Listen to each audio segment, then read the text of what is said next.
Good afternoon, everybody, and welcome to Bayou Bets for Thursday, March the 16th. I'm Zach Ewing, live from Las Vegas. I'm at the Treasure Island. I'm outside the viewing area. You can probably see the screens with the games on them back there. Lucky Fingers bastard. crossed the internet holds out. It's been a good day so far, Jim. MIZ. Yeah, I was waiting for that to come. I had You didn't a have to wait perfect long. Yeah, I had a perfect shirt to wear that included what I thought of the morning, except for Furman and St. Patrick's Day and Mizzou, all rolled into one. But it had green letters, and I forgot that I can't wear green on my green screen behind me. So I'll have to save it for another day. That's really too bad. I'm disappointed. I know you're upset about that. It said, "You pinch, I punch." All right. Well, listen, we are live in March Madness. We're going to do some tourney takeaways here. We're going to talk about this morning's games. We want to know who picked Furman. Shout out in the comments if you picked Furman to beat Virginia. That was the most exciting finish. Although West Virginia, Maryland, a good game as well, Jim. We had a couple of really good games in that early window. Yeah, that one hurt. That really kind of ruined my morning as much as Furman helped me. West Virginia choking. For some unknown, ungodly reason, they decided with 8 seconds left to go for two when they needed a three to tie it up, which is a dumb move. I mean, I know maybe I'm thinking you're kind of like go for fourth down method in football. It's kind of the same thing. But it makes no sense not to go for three there when you have decent three-point shooters and you've been hitting them. I mean, the best thing that's going to happen is they're going to go down, miss a free throw, you come down, you're going to have 4 seconds left, just like they did, and they couldn't do it. I mean, it makes much more sense when you have control of the basketball and control of the game in your hands to just go for the three. If you don't get it, maybe you get the rebound. I mean, I'm really frustrated. Let's be clear here. The equivalent of going for it on fourth down is shooting the three. Like you said, you've got the ball in your hands. Do what you need to do in the game. Don't give it to. So that's the equivalent of going for it on fourth down. I agree with you. No, I thought you would. I will say we have 4 games finished and 3 outright underdogs winning. So it's been a good. Kansas, the only one who they smashed Howard. That was actually a close game for 15 minutes. They smashed Howard. They were the only favorite to cover. Look, we do this every year, right? Where we love the upsets, and then we sit and we pick our brackets, and everybody's like, "Oh, well, Virginia can't lose to Furman." I've never heard of Furman. They were only 6-point dogs, Jim. It was plus 180 on the money line. Like, you picked Furman. We got to give these smaller schools some more respect. Yeah, even if my bracket ends up stinking, which it could, who knows? It's early. But my biggest bet of the first half of the day was on Furman plus 6, and I wanted to bet the money line to go with it, and I didn't pull the trigger. But I'm pretty happy. So no matter what happens the rest of this morning, everything else is covered with my Furman bet. We want to remind everybody, if you'd like to get in on the action before we talk about some best bets for tonight's games, you can go to lsuposter.com and bet a minimum of $10. Like, who doesn't want to do that on March Madness weekend? And we will send you a 3-poster set of former front pages from LSU championship runs, Heisman trophies, all of the above, to your front door for free. All it takes is a $10 bet. And we're going to give you some bets. What do you like tonight, Jim? Oh, Spence is in the green room. He's not going to like it when I say this. Our daily best bet of the day, the Tennessee Volunteers. I think they've got something to prove. Also, I think they're going to go out and start hot and hit them up. And sorry, Cajuns fans. I think Tennessee is going to win big. That's my favorite play of the night, and that's not till later on. I also like UCLA to thump UNC Asheville. So I don't normally take double-digit favorites, but in this case, I like both of those there. And we'll be playing both of those, as a matter of fact. Yeah, I think my favorite pick tonight is also in the late window, and it's Texas A&M -3. Buzz Williams was ticked off about that seed. They should not be a number 7 seed. I think you're going to see a very motivated Aggies team, and I don't think 3 points is enough there. Some of the early games, I'm not as crazy about these. I could maybe see an Oral Roberts +6. Yes, Or I like Oral yeah, Roberts. even Colgate's the type of team that keeps a game close. 13.5 maybe too many there. I don't think they win the game, but 13.5 maybe too many. I like Oral Roberts outright. I think the money line is a good pick there. I don't necessarily. I mean, that's one where I would probably put a little bit on the money line and put a lot more on the spread. I've already bet the spread. I've not bet that money line yet. I may or may not. The only thing that scares me about Texas A&M, and I agree with you 100%, I think Buzz Williams is going to have them super fired up. But the only thing that makes me nervous is that is a very trendy pick right now, and I don't like betting with the public. I do agree with you. I think that Texas A&M is certainly the better team. I think they would be more motivated. It just makes me a little nervous putting much on that. But like I said, I don't like to be betting with Aunt Mabel too much. And then tomorrow we got more games. These are the first games of the day. I'm going to be totally honest. I haven't looked that much at tomorrow's games yet. Just to be honest, because I've been too much into today's. But what do you like tomorrow? I like VCU. I know the Gales have played well, and they may be underrated, but I like both of those teams. Really, I think that's a really interesting matchup. I think that's one that's going to go back and forth. I think that's the most going to be the most fun of the first four for sure. Maybe of the entire first half of the day. I think that one's going back and forth, and I really like VCU. I like the way they've been playing, and I think they're going to win this one outright. I actually like all the dogs in this early window except for USC. Kennesaw State is a better team than you think. Again, you haven't heard of these schools. They can play ball. I love VCU. I'm with you on that one. St. Mary's, they're a very good team in the half court. If you press them, they will turn the ball over. And VCU, just like they did when Shaka Smart was there, 10 years ago and they made the Final Four, they still play that style. They will press you. So I like VCU. And Cal Santa Barbara slows the ball down. Baylor struggles against teams that slow the ball down. And so 10.5 may be a lot of points there for Baylor to cover. So 3 dogs there I like. I think when you talk about a team like Kennesaw State, Xavier's automatically going to get points added to their total because they're playing a team that no one's ever heard of. So if Kennesaw State, if you put the same bodies in, like, I don't know, Virginia Tech, the same exact bodies, it would probably be more like a 8-point spread. So right off to me, you're getting like 5 points of value. So I agree with you. I like Kennesaw State as well. I want to give a shout out. Sarah Rentz is listening from Laurel, Mississippi. Sarah? Say hello to my nephew, Bo Foreman, who plays for Southeast Baptist College baseball team. They're not doing great right now, but hey, he's living his dream. He's still playing college baseball. Heck yeah. And CC is here. She says, "Who dat?" We do have some Saints talk on the way. I'd like to know what y'all's best bet is for tonight or tomorrow. If you have a pick for March Madness, let us know. The afternoon games tomorrow. The one that sticks out here, maybe UConn and Iona with Rick Pitino coaching against UConn, something that he has done many times in his career. I don't know that I have a strong take on that one. I think the one I like here is Creighton -5 against NC State. Not enough points. Creighton is my favorite pick. I got to be honest.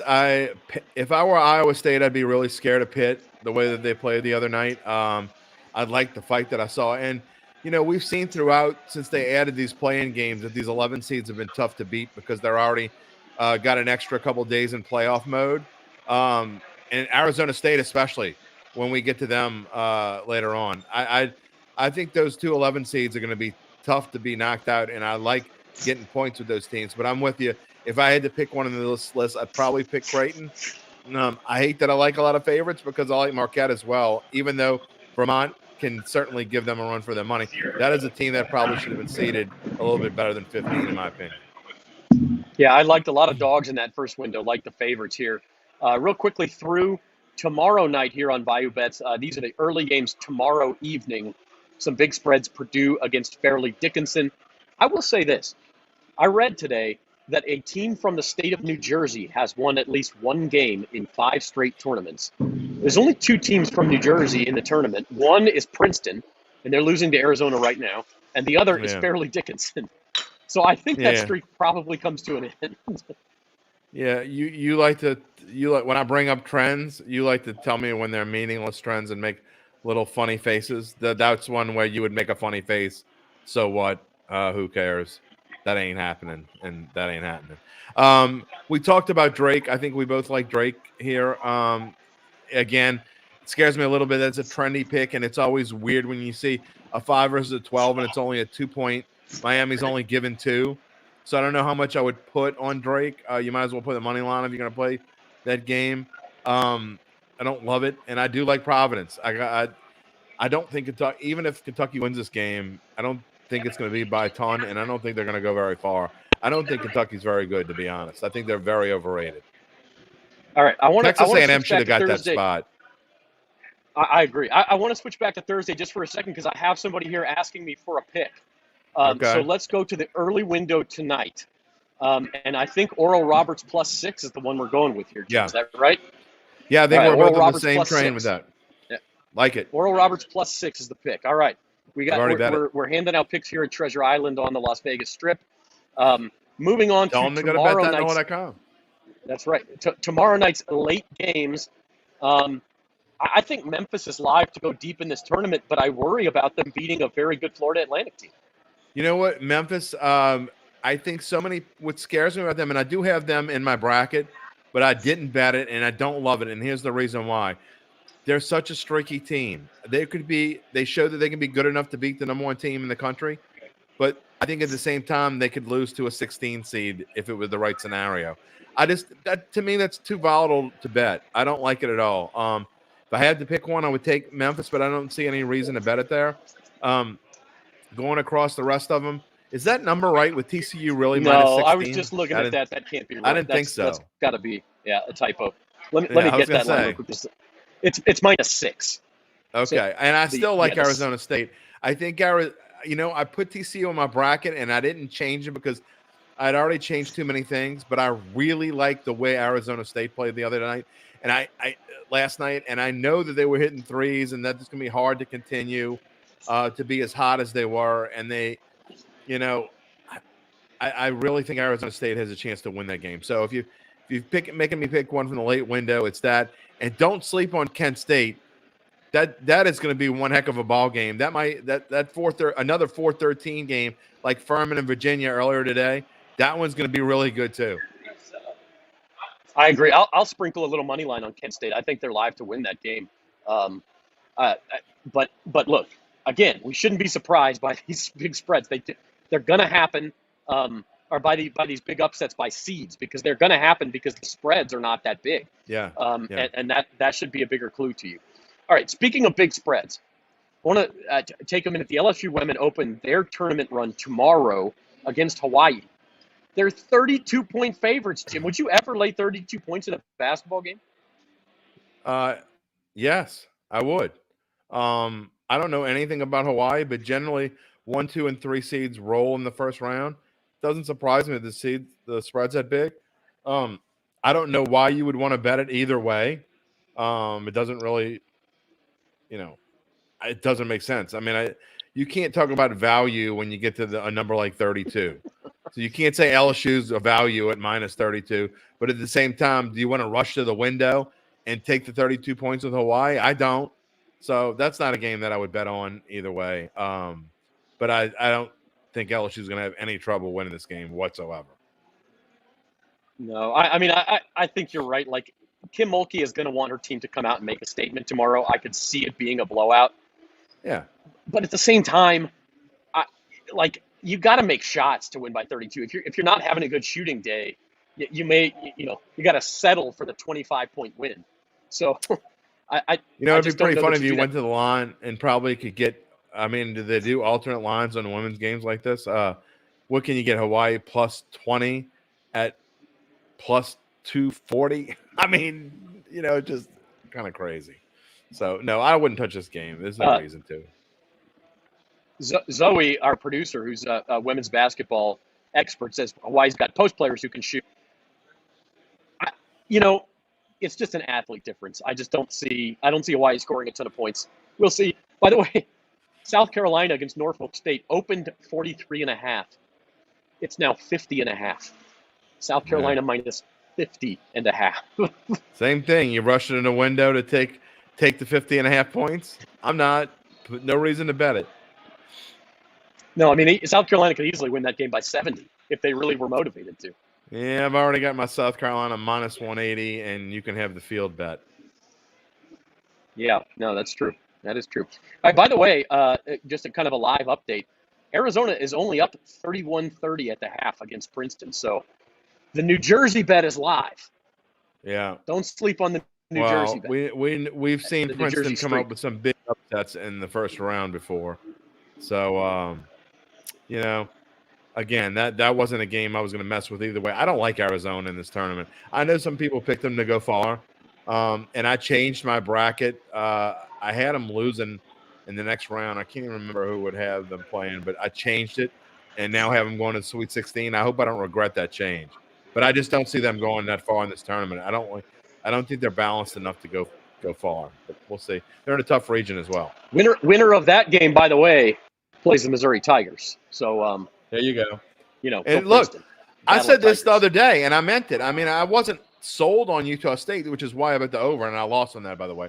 But when Mizzou's hot and they're shooting well, they're tough to beat no matter who they play. I mean, they're going to be a tough out if they're playing well. Now, they didn't play that great today. Luckily for them, Utah State wasn't hitting anything early. But then they did. The second half, I thought Mizzou played very well. So if they play like they played in the second half today, they're going to be a pain in the butt. I wouldn't want to play him. And I don't like Arizona. Got their star, Kobe Brown, out of foul trouble, and he took over the game. All right, yeah. So that's the tournament. We'll update before we go, but let's move on to a little bit of Saints news. And I said, they re-signed Jameis Winston this week. They signed Jamaal Williams this week. They signed some defensive tackles.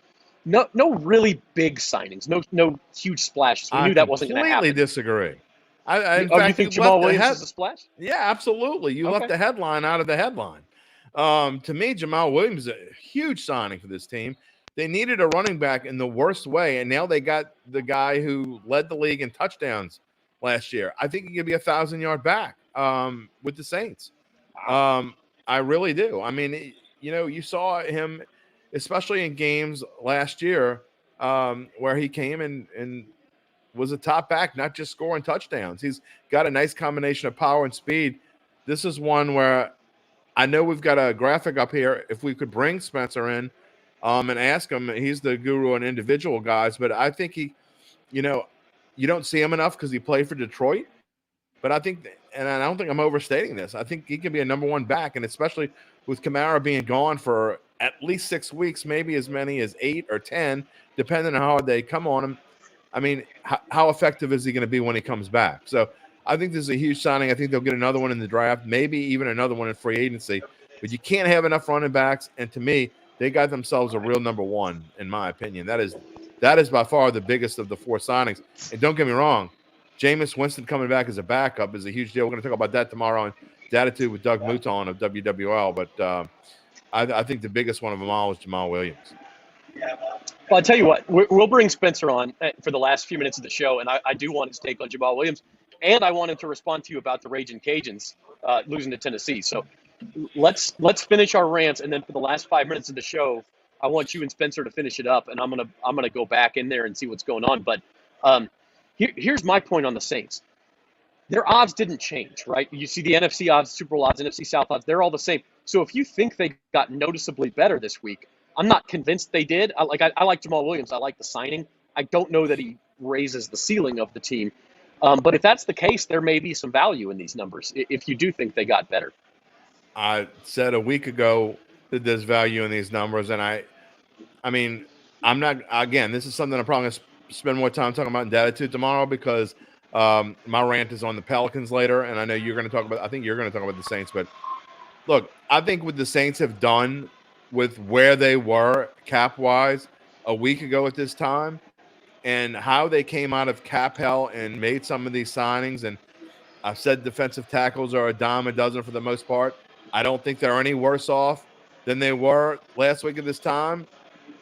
And that was if they signed Tuttle and Onyemata. I think they're just as good as when they had Tuttle and Onyemata. And having Jameis Winston as a backup quarterback is fantastic. I think they're in a much better situation right now than anyone could have predicted them to be at this point. And Lord knows I haven't had a lot of great things to say about the Saints the last few months. What's left for them in free agency, you think? Are they at the point where they can just um, get a couple of pieces to fill out the roster and then worry about the draft? Or do you think there's another significant signing coming?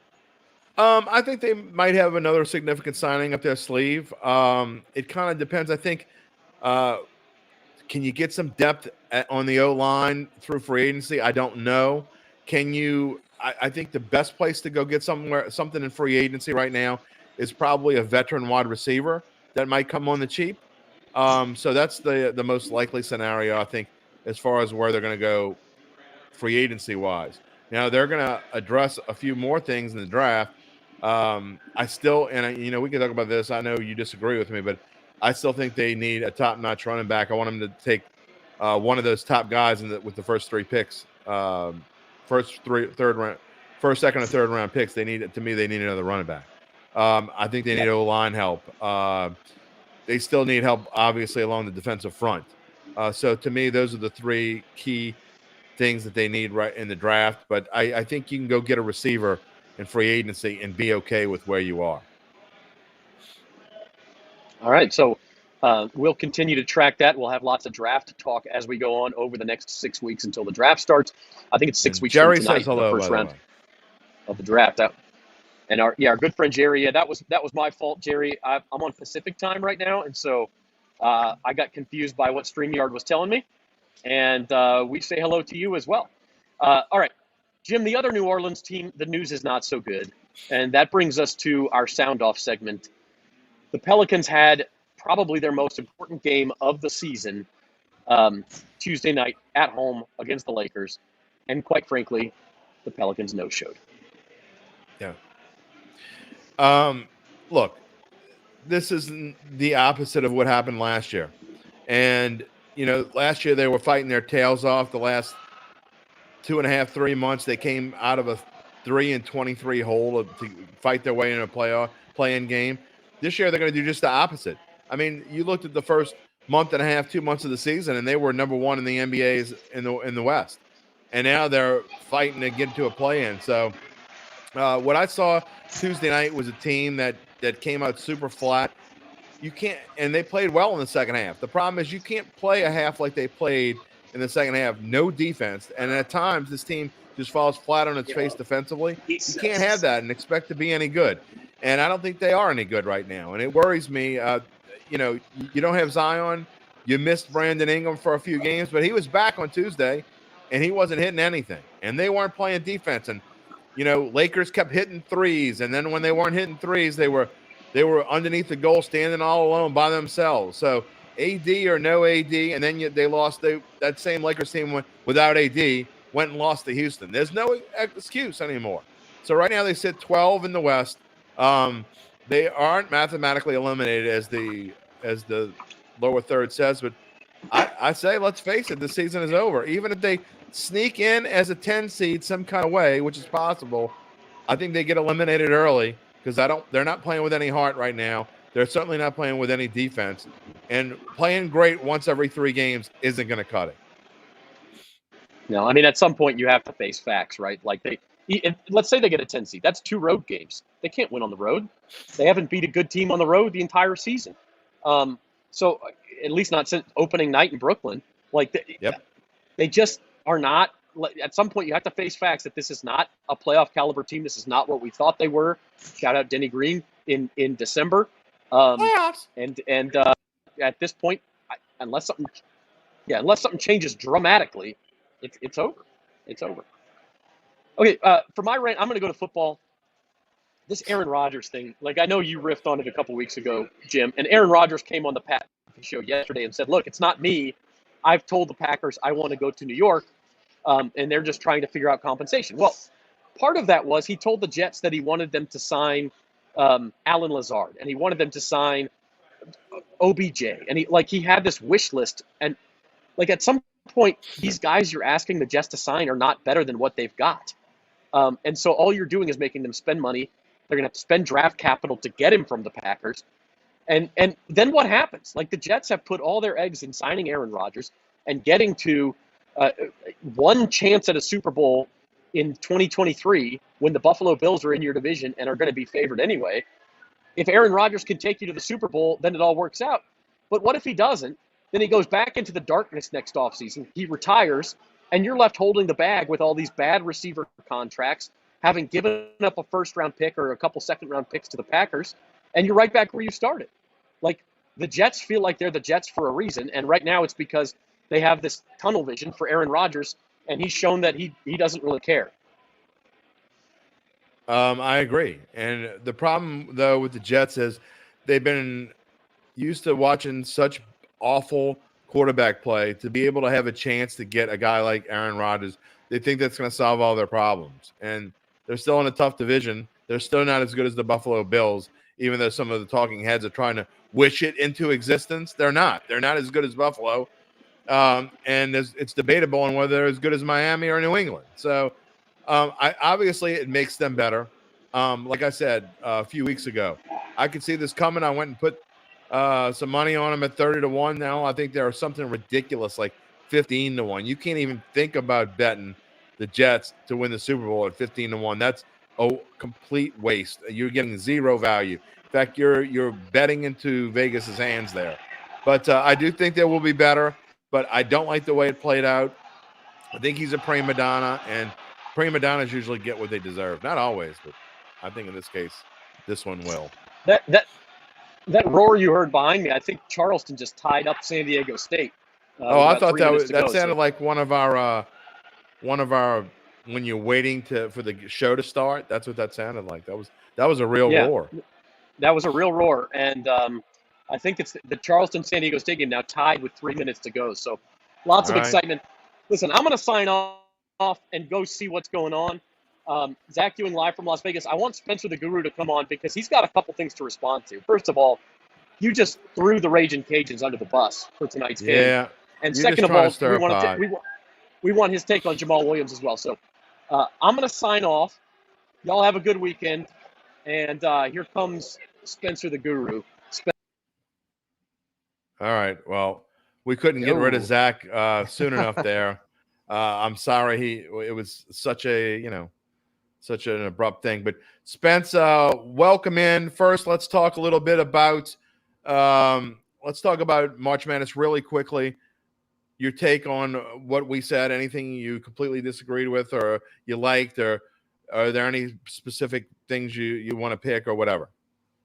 Yeah, for sure. I agree with most of it. I like the Oral Roberts take. I think Duke's overrated. They're a classic example of, as you like to say, Jim, an Aunt Mabel team. So I agree with that. I liked a lot of the takes, but the disrespect to my raging. It wasn't disrespect.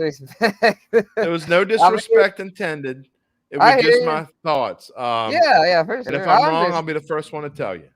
I understand not picking them to win outright because, it's a 13-4 in Tennessee, an SEC team is going to be tough to beat. I admit that. I put a little bet with my heart money line play on the Cajuns, but I think the spread, there's no bias. I think the 11.5-point spread is a good value for the Cajuns because they've got the transfer, Jordan Brown. They got it, the Arizona transfer. It's his second year with the program. He has really stepped up this year to where he and the local kid, Greg Williams Jr., went to LCA there in Lafayette. He was another one. They both transferred in last year. It was kind of a rough transition, but this year they've meshed, gelled well together, won the Sun Belt, and didn't just win it just off a fluke thing. They were one of the top teams in the conference all year, and not an awful basketball conference. It's not like it is in baseball, but it's a fairly respectable basketball conference where I think without the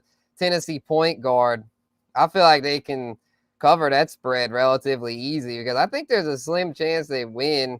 Hard for me to predict. Objectively, with my heart, I'm an alum. Of course, I'm going to pick the Cajuns, but being objective, I think they cover that 11.5. I doubled down on that. I bet on it when it first came out, and I've doubled down today, so we'll see who ends up right. I expect text messages one way or the other in our text group, and I'm sure Zoe is thrilled about hearing that part of it. Okay, let's move on to football and the New Orleans Saints. And do you share my take on Jamaal Williams? I think this is a huge get for this team. I think is a very underrated back. And at 3 years, $12 million, I think that is a steal. Yep, 100%. I talked about that on the Bayou Bets pre-show. How I felt like that was such a huge signing. I feel like, speaking of disrespect, Zach kind of disrespected Jamaal Williams. Just some running back. Oh, he's more than that. I mean, he just led the league in touchdowns, man. Right. That's who cares? What a big deal. Because the thing a lot of times I look at it is efficiency.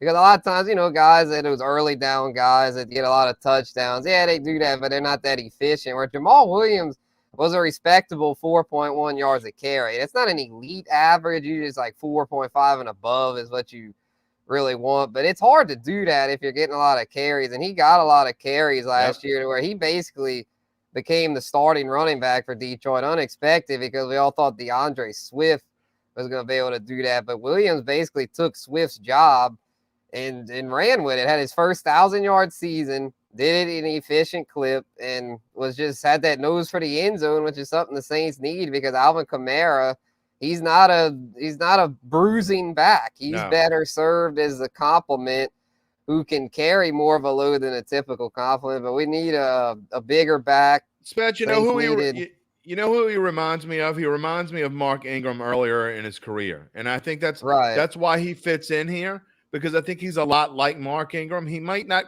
be quite as, not to say Mark Ingram was a blazer, but he might not be quite as fast, but he has the same kind of power that Mark Ingram has. They didn't use Mark Ingram enough to me along the goal line, but to me that who he's comparable to. Mm-hmm. Yeah, because I feel like he's got the heart too. I think he's going to be a really good locker room guy. He's somebody that even though Detroit in that last game, they were eliminated. They won't beat Green Bay, and he was just like so emotional after the game, where it's like you can tell this guy puts his blood, sweat, and tears into this, and those are the kind of players you want on your team in your locker room.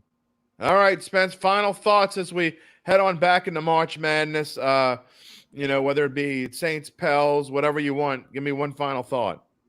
All right, I'll go with the Pels. I said it on the pre-show, and I'll say it again. If they don't win tomorrow against Houston, not only is their season over as far as making a playoff push, I don't even think they make the play-in tournament if they don't win tomorrow. They've got to get back in the win column. It's getting ugly, and you've got to show you can win on the road. That's why it's on the road. It's at Houston. It's a team, though, that's been trending up. Jabari Smith, their first-round pick's been playing a lot better lately, so it's not going to be a cakewalk. And the way these Pels have been playing, I'm not trying to be a hater, but I'm kind of thinking they just lay down. Hopefully they prove me wrong, but it's not looking good. Well, I don't know if they'll lay down, but one thing we know is you can't take anything for granted with this Pels team. No matter who they play, you never know if they're going to show up or not. And if they show up, they ought to win by 20. If they don't show up, they might lose by 10 or 15. So we'll find out. And one thing I would add to what Spencer says, not only do I think they need to win tomorrow, but I think they need to beat them again on Sunday. I think you need to hit both of these back-to-backs to get yourself back into it and realistically back in it. I mean, we're getting to the point now where I think there's 3 weeks left in the season, so there's no more playing around. So that's where we are. I mean, either do it now or you don't do it. So, all right, Spence, I expect the tech. I can't wait for the text tonight. Ooh, it'll be spicy. Whichever one of us is right. Not rooting against UL, except for the fact that I do have a bet, so maybe I am rooting against them. I don't know. Both have money on the line, so it's going to be spicy. All right, everybody. Thanks for joining us. For Zach Ewing, who is off into Las Vegas, La La Land. For Zoe Collinsworth, who is behind the scenes, and Spencer the Guru Urquhart. I am Jim Derry. We will see you on Monday on Bayou Bets, and tomorrow on Datitude with Doug Mouton of WWL, talking a lot of Saints. Join us at 9:15 a.m. on all these same Bayou Bet stations. We will see you then. Enjoy March Madness, everybody. We'll talk to you later.